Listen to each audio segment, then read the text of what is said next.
सुनो लोग ना, अनुपमा जी बोले हेलो, आप लोग जाइए। हमने आपको प्रोग्राम कराने के लिए बुलाया, यहाँ ना ऐसे उल्टा सीधा प्रोग्राम के नहीं बुलाया। अंसारी जी के कहने पे दिल्ली में 3 प्रोग्राम कराया। 1 मार्च को मेरे बेटे का बर्थडे था, 21 जून को मेरे भाई का सगाई था। ये तमाशा नहीं हो रहा ना, यहाँ तमाशा नहीं है। पवन भैया से मेरी बात हुई है, पवन भैया आ रहे हैं 16 फरवरी। ये तमाशा नहीं हो रहा है, किसको उठा के नचवा दो, बजवा दो। और अंसारी जी आपने धोखे में दिया, हमने 7 बजे बोला था, 10:30 बजे प्रोग्राम शुरू हुआ है। ये बहुत बड़ी गलती आपकी। भैया जी अभी मुझे फोन कर रहे थे, मतलब ठीक है चलो कोई दिक्कत नहीं है, बारिश हो रही है, लेकिन आप लोग ये ड्रामा करवा रहे हैं। प्रोग्राम मतलब प्रोग्राम करवाइए, ये नौटंकी मत करवाइए। भाई 5-10 को बैठा के स्टेज पे, यूट्यूबर है, हमने मना नहीं किया, चलो ठीक है। अनुपमा जी है, निशा उपाध्याय जी ना पिछली बार। हम तो आते नहीं है, साल में आते हैं 1 बार 2 बार यहाँ प्रोग्राम करवा लेते हैं, लेकिन ये सब नौटंकी मत करवाइए। अंसारी जी नौटंकी मत करवाइए प्लीज, आपसे रिक्वेस्ट। ये सब प्लीज, हम नहीं आएंगे, फिर बिहार में नहीं आएंगे, हम बिहार में नहीं आएंगे। मतलब ऐसा नहीं होता ना, ऐसा नहीं होता। भैया जी गोलू जी बोले थे क्या कि जब निशा उपाध्याय गाड़ी से उतरी थी, इन्होंने बोला था कि मेरा अनुपमा का प्रोग्राम करवाइए। मैंने करवाया कि नहीं करवाया? आपने बोला था, यही बोला था। इन्होंने बोला था कि मेरा अनुपमा का प्रोग्राम करवाइए। जी अस्कर भैया मेरा कॉर्ड दीजिए तो। आपके नाम पे 1 लाख रुपए कोई ठग ले। अरे कॉर्ड लगाइए, इधर आओ, इधर आओ, इधर आओ।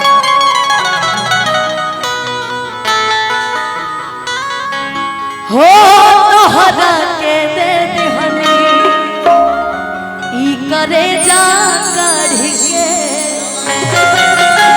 कि तब ना बनलू तू हल चल खेसारी के, कि तब ना बनलू तू हल चल खेसारी के।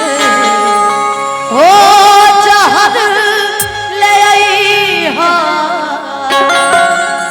अरे हम के पियई कि अब जा जा जा जा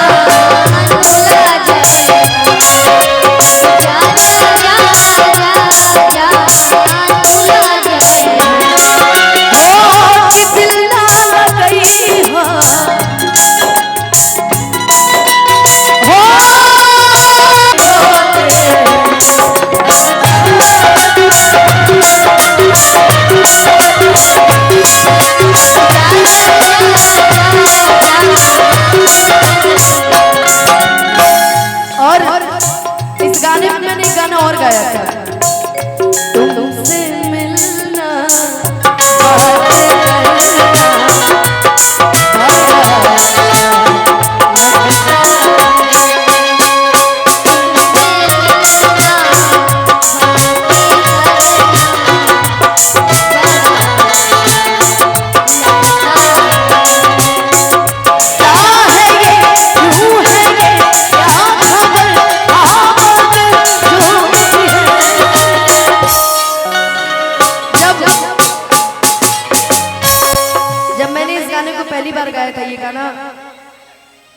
मुझे लगता है कि ऑडियो वीडियो पे इतने व्यूज नहीं थे जितना मेरे स्टेज शो पे व्यूज थे।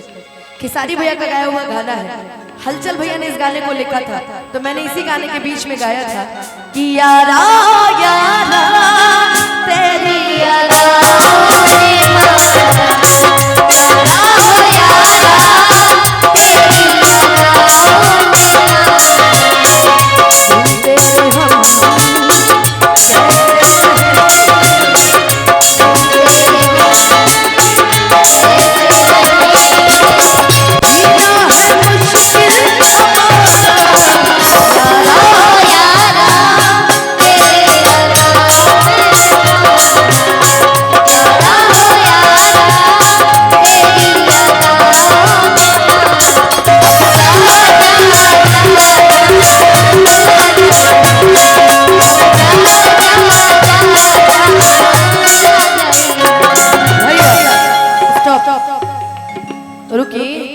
कुछ और गावल जाओ।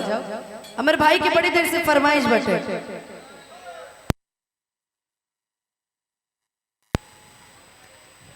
एगो बड़ा सुंदर फरमाइश बटे। कौन फरमाइश कइल रहला? आई लहा बारात करे या कि हमसे बात करे, मांगे में मोबाइल नंबर लगातार हाथ धरे, कि गोरी फूला झड़ी बारू पापा के परिवार, कि गोरी फूला झड़ी बारू पापा के परिवार, अलगलू सारे तुका पियर खरा, कि कच कच मारा तरुआ पियर खरा। लेकिन गोलू भैया आप भी हमारे लिए बातें करते हैं, हमारा अनुपमा का प्रोग्राम करा दीजिए। गुड भैया। आई लहा बारात करे या कि हमसे बात करे, आगे में मोबाइल नंबर लगातार हाथ गोरे फूला झाड़ी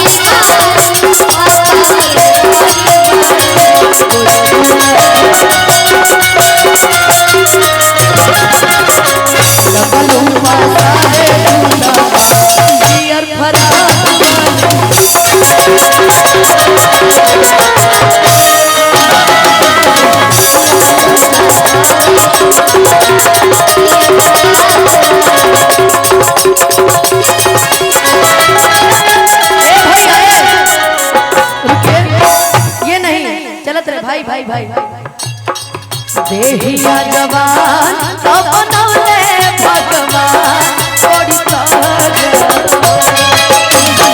देहिया जवान तो बनौले भगवान, आज से मिले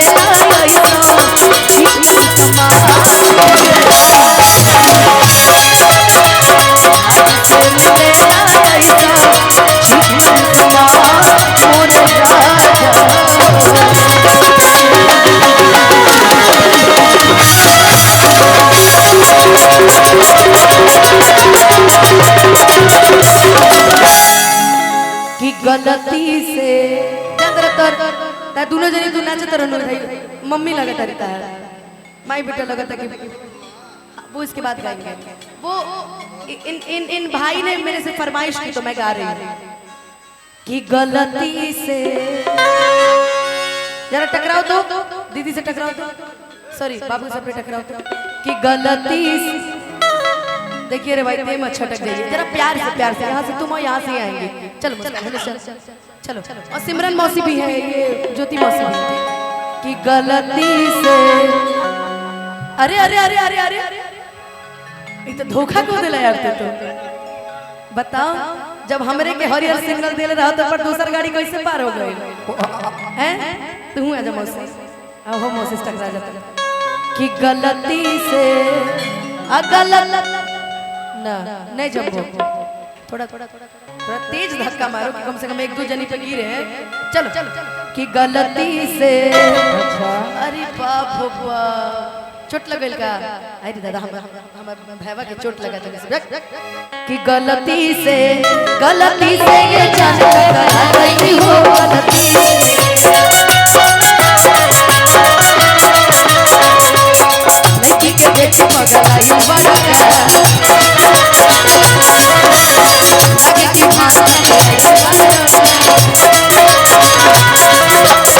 शहर कई तारा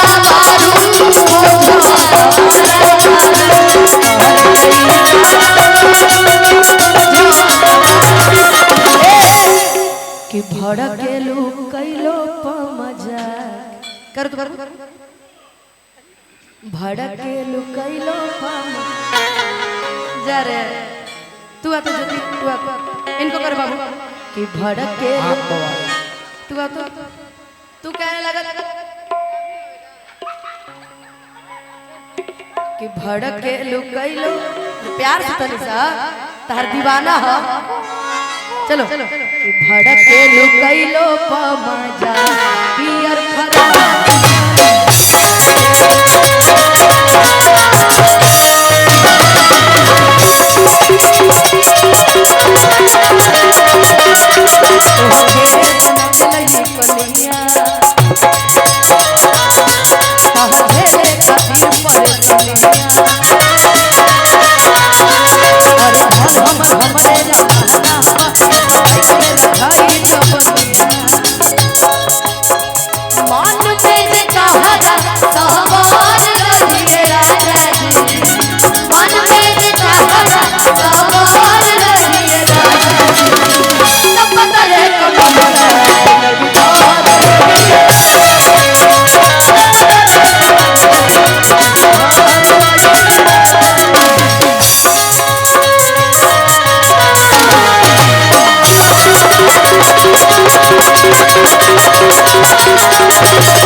लगने में बैठो तने घूंघट करो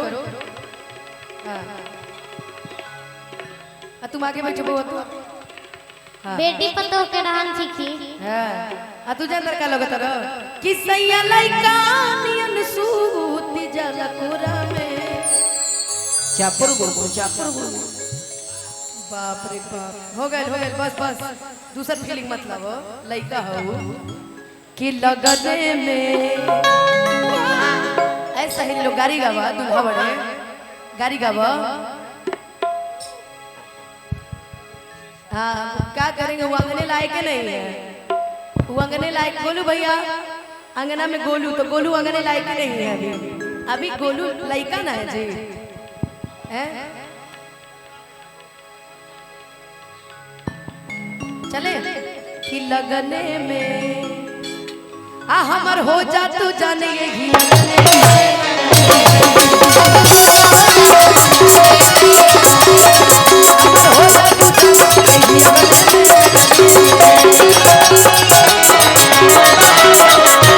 कि हमके पटावेल तू फूलवे से और मारब चला के रसगुल्ले से कि आगे आगे आंसू खोई है और पीछे पीछे सुई है कि आगे आगे आंसू खोई है और पीछे पीछे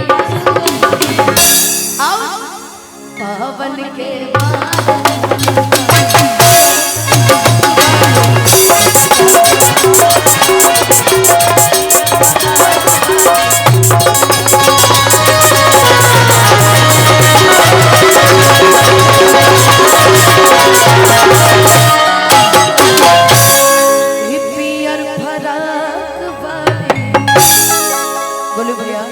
कुछ कहना चाहेंगे?